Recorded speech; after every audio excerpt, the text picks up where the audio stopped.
Good morning मंडळी, कशा आहात तुम्ही? मजेत ना? आयुष्यातला प्रत्येक क्षण आनंदाने जगायचा असतो. मी इकडे दूध तापत ठेवलं, मग पटकन आवरून देवपूजा करून घेतली, मग तिचंही आवरलं. तिने स्वामींचा आशीर्वाद घेतला आणि इकडे येऊन तिने माझ्याही पाया पडलं. नेहमी सुखी राहा बाळा. मग मी नाश्त्यासाठी बनवलं मुगाच्या डाळीचा उपमा.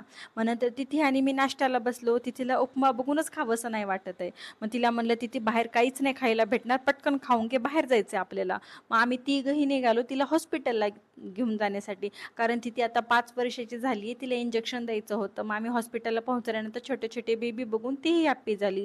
मग ती तिला इंजेक्शन दिलं आणि ती थोडंसं रडायला लागली. मग तिचे पप्पा बोलले, चल ती तुला आईस्क्रीम घेऊन देतो. मी आणि तिचे पप्पा तिला आईस्क्रीम घेऊन देण्यासाठी ऊर्जामध्ये गेलो. ऊर्जामध्ये गेल्यानंतर तिला आईस्क्रीम घेऊन दिलं. आणि इकडे बघा तिचं इंजेक्शन बघणं सुरू आहे आणि इकडे डान्स करणं सुरू आहे.